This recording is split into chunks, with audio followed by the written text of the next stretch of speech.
Thank you for allowing me the opportunity to speak today. Who am I? My name is Lee Brain, and I am no one in particular. I want to say that I'm not here today as a representative of any political party, business organization, or special interest group.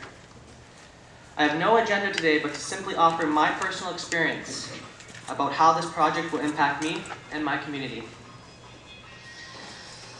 I am here today as a sovereign, natural being of the planet who has been born into a certain time and into an already established system of institutions. As an independent observer of our collective reality, in coordination with 7 billion others, I am here regulated by my own internal self-governance process. At the ripe age of just 26, I am old enough to have been humbled by the lessons of life, yet not old enough to appreciate the whole journey it has to offer. In Prince Rupert, I work as an after-school activities coordinator, working with children in elementary schools. I also run a computer skills education company as a sole proprietor.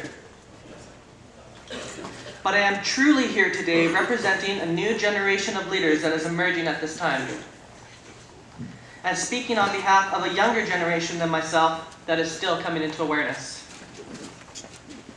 My story doesn't begin very conventionally. Born in Oil Town, Canada, Fort McMurray, Alberta, I am associated with one of the biggest oil men I know, my father. Having worked all over the world, he is primarily a startup engineer and EPCM contractor that oversees some of the largest projects this world has to offer. He has worked in over 35 countries, speaks 7 languages fluently, and is one of the most brilliant men I have personally ever encountered, and not just because he's my father.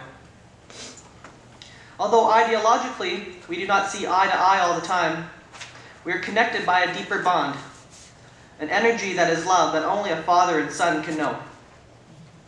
And this is not a fact I can easily share with my peer group. In fact, many of them are just learning about this in this very moment. In my generation, there is a growing frustration and anger towards men and women who operate at that level and caliber of things. And granted, I feel these same frustrations as well. So I consider myself living somewhat of a hybrid life. On one hand, I am deeply passionate about a resilient, sustainable, and flourishing planet. On the other hand, well, there's my dad. And I'm forced into having to balance some of the most ideological paradoxes that we are faced with at this time. And I'm sure that the Enbridge representatives here today also have sons or daughters who are just like me. At 9 months of age, I fell down the stairs backwards and cracked my skull open. Parts of my brain went onto the floor. And at the time, there was an outbreak of airborne meningitis, which I caught as well. Needless to say, I should have had permanent brain damage and should not be here speaking to you today. So I consider myself very fortunate to be here. Shortly after that incident, we moved back to Prince Rupert, where 3 generations of my family have resided. Growing up here my whole life, I am deeply attached to this region. I have watched as my family and friends have made their living off the many natural resources this area has to offer. At a young age, I was able to learn about many First Nation cultures and how their stewardship of the land has kept this area in balance for thousands of years.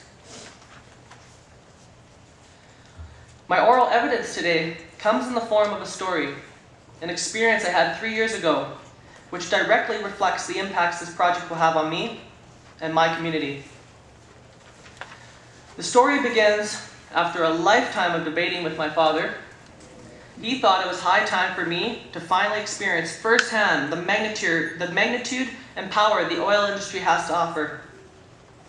So in the summer of 2009, I had the opportunity to spend 1 full month on one of the world's largest oil refineries, producing 800,000 barrels of oil per day. At the time, it was under an expansion project to produce up to an astonishing 1.2 million barrels per day. And for confidentiality reasons, the company and details of the project will remain unnamed.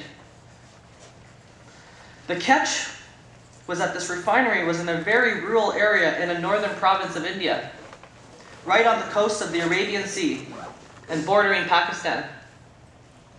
So here I am, 23 years old, traveling to India, and needless to say, tensions were high upon arrival. Coming through the airport, between the H1N1 virus outbreak and the one-year anniversary of the Mumbai terrorist attacks of 2008, the military presence was simply overwhelming. I landed in Mumbai, or Bombay to the locals, and spent a day traveling to the northern province of Gujarat, Gandhi's home province. Situated outside the small village of Jamnagar, I stayed in a secured complex surrounded by high walls meant for expatriates, in literally the middle of nowhere. The land in the region was primarily used for agricultural production, but due to the strategic location on the Arabian Sea, naturally there was a large military and industrial presence in the area as well. Each day I would wake up at 6 a.m. and travel roughly an hour to the refinery. Guarded with AK-47s, I remember the first day of my arrival I had the whole place in a stir, wondering why I was there. And to tell you the truth, I was thinking the exact same thing. It's not easy being in a foreign country, being the only young Caucasian male in sight, amongst 50,000 workers constantly staring at me. But my fears quickly subsided as I spent more time there each day, and learned about the gracious, kind, and humbled culture of the East, regardless of the portrayals the media would have you believe. I spent each day with 2 to 3 different managers from each department, and was able to learn a large portion of each faculty of discipline during my time there. I was very fortunate to have received such an in-depth, bird's-eye view of the entire project, and not even the most qualified engineering intern would have had this opportunity. The experience itself changed who I am fundamentally, forever. I learned about the entire EPCM, that is, the projection process between engineering, procurement, construction, and management. I spent hours and days with managers from piping, documentation control, distributed control systems, civil, biological, chemical, and environmental engineering, instrumentation, quality control, marine operations, water management, electrical and on-site power production, from construction management, procurement and materials, product creation and commercial supply, safety and security, and loading and unloading via rail, truck, very large crude carrier, and ultra-large crude carrier. I'm not exactly sure if the average person could fully appreciate the sheer magnitude of the operation and the intricate interrelationship dynamics between workers, departments, managers, and corporate headquarters. It's nothing Discovery Channel would ever be able to portray. The experience made me question many of the fundamental assumptions I had been making regarding the industry itself. I was realizing just how tricky of a situation we are in globally. My naiveness of the reality and immensity of the substance was not fully actualized until I had this experience. I can say right now that I fully respect the power of oil. One such day on the refinery stood out in particular. It was a hot, sunny, and humid day, after monsoon rainfall my entire time there. And I think it was most likely the Prince Rupert weather following me overseas. And on that day, a handful of managers thought it would be fun to take me out to the jetty, where they loaded and unloaded the supertankers. Situated a lengthy route away from the refinery itself, we drove down towards the coastline. On our way down there, we drove past many different villages, each one looking extremely impoverished. I learned later that this was not always the case. There was a time in this region where fishing, farming, and the local economy truly flourished. But once the refinery project was approved, among other projects in the region, they built a pipeline directly through 9 different villages. Over a period of time, there was a pipeline breakage which contaminated an underground aquifer and spoiled the wells and water supply of the majority of the surrounding villages. As industry expanded and land was bought and sold, men were forced into cheap labor at the refineries after lifetimes of sustainable farming and fishing, now dependent on one or two companies for employment. Women, children, and elders went starving after losing access to fresh water, with no accountability for cleanup, just to fend for themselves. I ask, would that be the case here in our region? Do you see any potential similarities?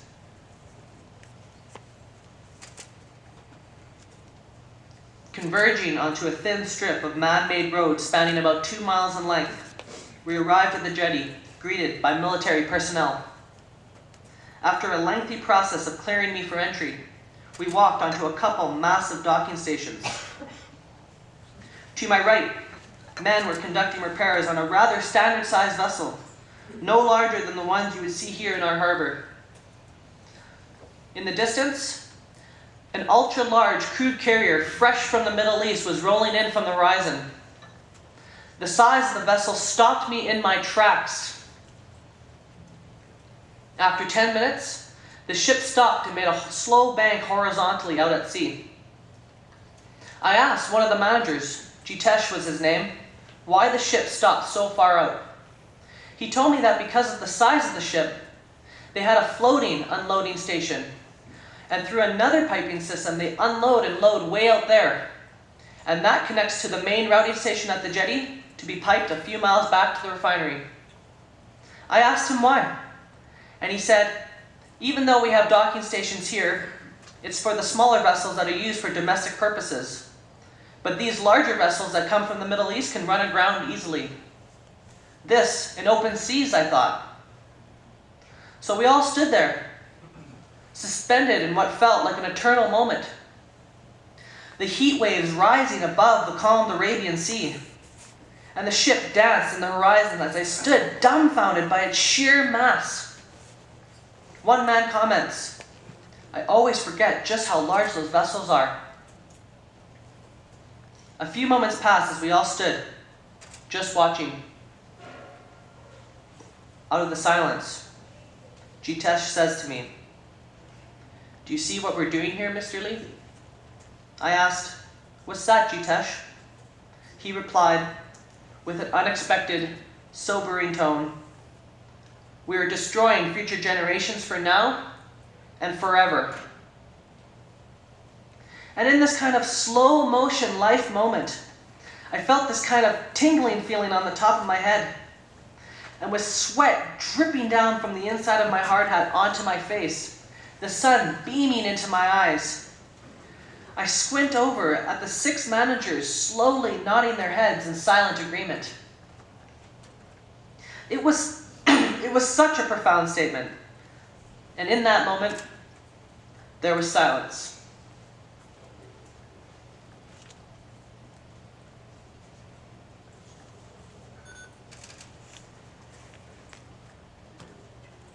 On the way back, I had a lengthy discussion with Jitesh about the whys of it all, about life, the human condition, and the challenges we face in the 21st century.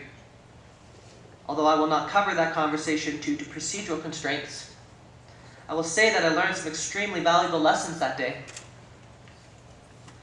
I learned that it's not because every man and woman who participate in industry are all evil, bad people. Being in India, on this refinery, there was this certain kind of rush I felt. I felt a kind of new power within myself. Being in a productive, hard-working, problem-solving environment where there's grit and dirt and sweat and mud and building and pumping and drilling and hammering and huge turbines and massive pressures doing crazy stuff. There's this feeling you get when you're working with other professionals in a high-stake environment. And on some very obscure and messed up level, I can understand how those who work in industry can get excited about growth and yet subsequently can turn their eyes off towards any adverse impacts they are creating as a result. Like I said, on a very obscure and messed up level. And I just have to be fully honest and mention this. This feeling is addictive. You can literally feel it in your veins. And this coming from just 1 month of experience with a totally different ideological perspective.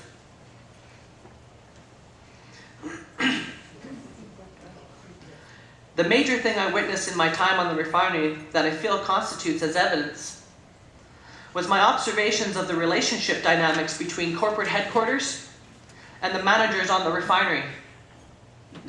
What I witnessed time and time again was the technical experts knowing the damage, risk, and adverse effects of the project versus what corporate would portray to the general public after reading their materials. There was a clear and present dual world operating simultaneously. Undeniable, completely undeniable if you're on site. So what I saw firsthand was this dynamic between what is really happening and what the corporate headquarters will have people believe is happening. And as we have seen on our planet, this situation is not an isolated event. Based on my experience, what I learned was that the global system of infinite growth attracts men and women of a certain level of understanding, a certain type of person who will be attracted to the ideals of the current economic measurement that coordinates the global psychology of things, a type of person who externalizes themselves and detaches from connection, and so wholeheartedly believes in their reality, their perception of things, that they project their fears onto everyone else, and their ego becomes the driver, blindly leading them down a path of self-destruction. And they are people of high intellectual prowess, but unfortunately have yet to develop the deep wisdom that we all possess within us as human beings. And we call these people CEO and Prime Minister. Mr. Brain, I see that I'm not sure how much more you have as far as material and the ongoing relevance of portraying your experiences that are about the potential impacts on this project. So I would ask you if you could wrap up in the next couple of minutes. Absolutely. Okay, thank you. And if you could bear in mind what we're here to listen to. Absolutely. Thank you. Get it out, Lee.